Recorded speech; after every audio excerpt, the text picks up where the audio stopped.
Health benefits of bulaklak ng kalabasa. Dito natin makikita na marami palang benefits ang bulaklak ng kalabasa. Isa na dito ang rich source of antioxidants. Pangalawa, ang promotes heart health. Pangatlo, immune system booster. Pang-apat, anti-inflammatory benefits. At yung panglima, supports eye health. Iyan po yung mga health benefits ng bulaklak ng kalabasa. So, malalaman natin na ang rich source of antioxidants ay isa pala itong napakagandang benefits.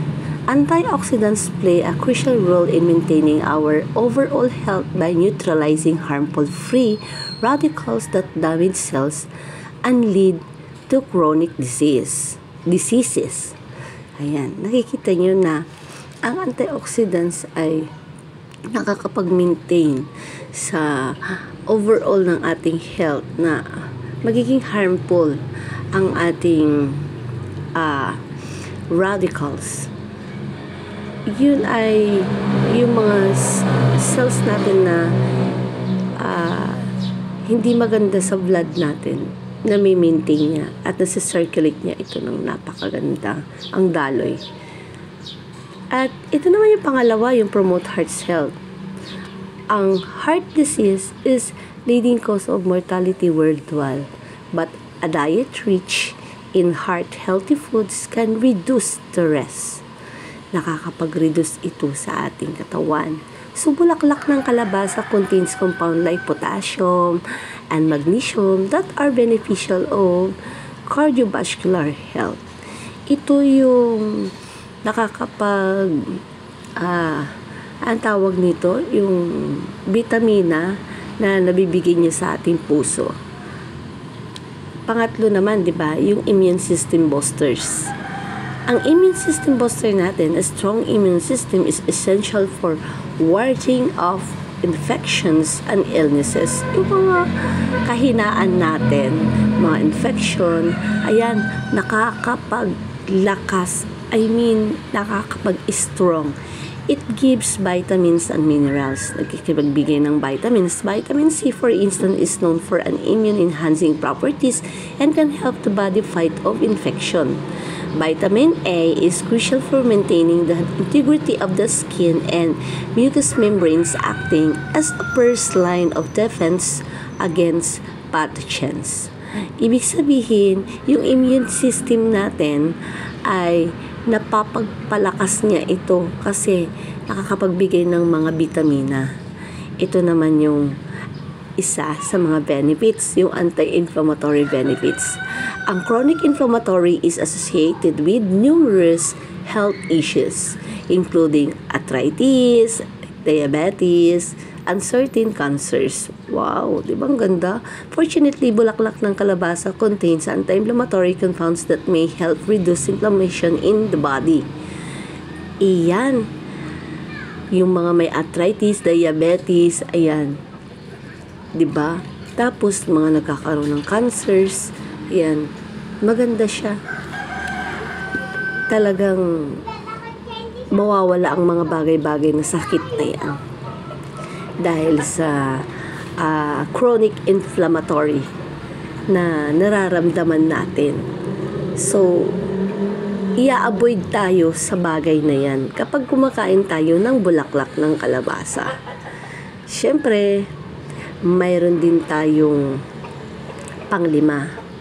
Ito yung pinakamaganda na benefits sa bulaklak ng kalabasa. Support eye health.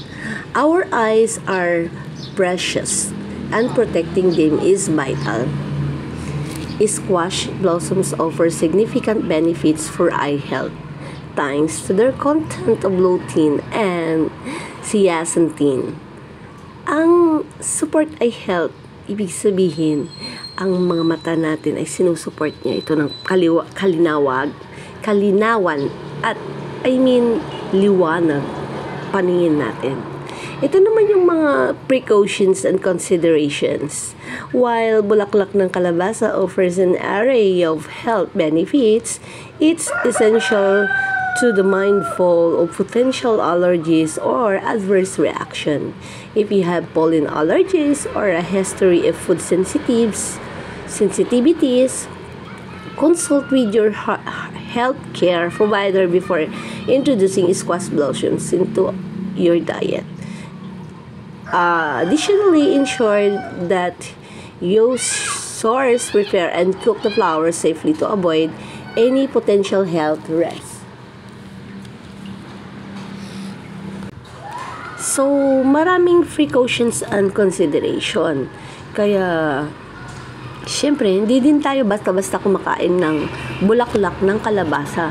Lalo na kung may mga allergies tayo sa pagkain, 'di ba? Just like yung bulaklak ng kalabasa ay hindi ka naman pwede talagang kumain, is wag na nating ituloy.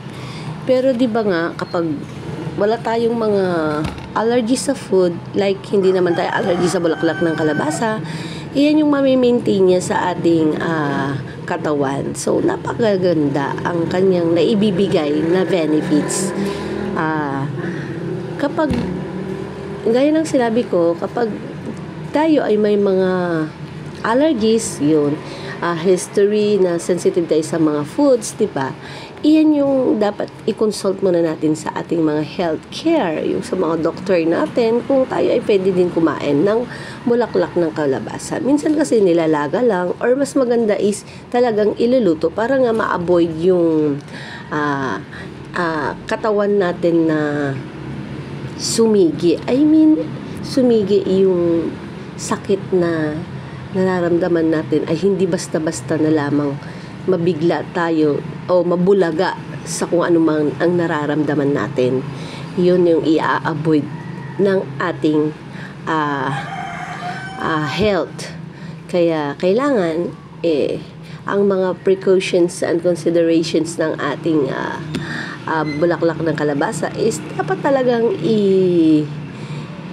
ilagay natin sa isip natin na hindi tayo din basta-basta kumakain ng bulaklak ng kalabasa. Diba? So, iyan ang i-maintain po natin sa pagiging pagkain natin ng bulaklak ng kalabasa. So, makikita din natin dito na ang bulaklak ng kalabasa ay talagang maganda. Maganda rin ito sa mga hindi nakakatae. Fiber din po siya kasi dito makikita na ang bulaklak ng kalabasa is marami talagang naibibigay na benefits.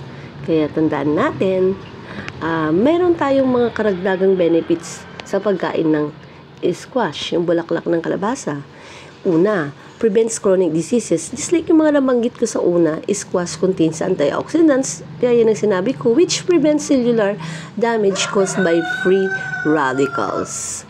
Iyan yung nabanggit ko din sa pinakauna at naulit lamang po yung sa pagkaragdagan ng ating benefits ng ating kalabasa. So, ang pangalawa naman ng ating karagdagan ng ating benefits ng bulaklak ng kalabasa is yung tulungan i-maintain ang mga buto-buto natin. Helps maintain bone health.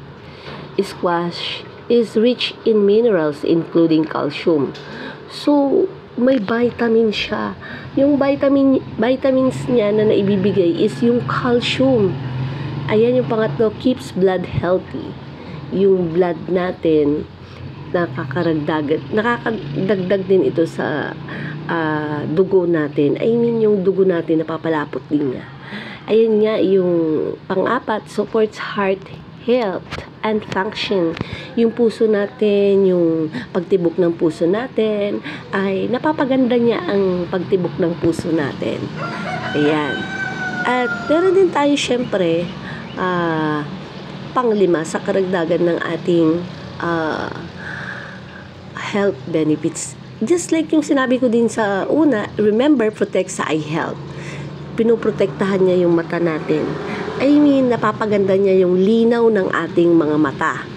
Kaya, maganda talaga ang bulaklak ng kalabasa.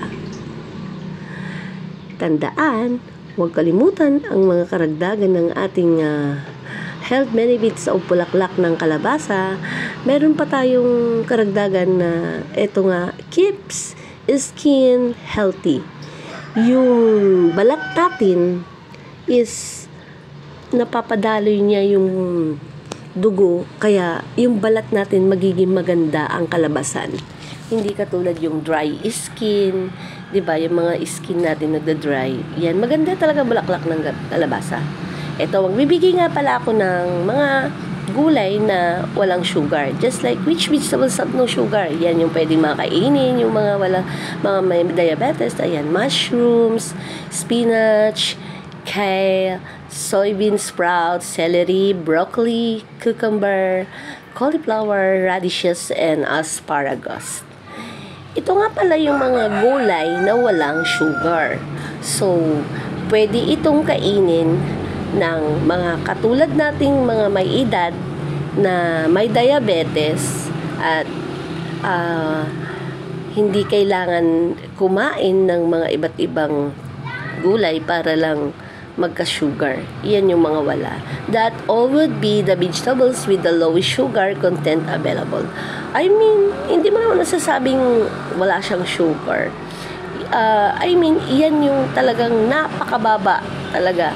Yun yung mga napakababa. So, ilalagay natin sa isip natin na yun yung mga pwede natin kainin.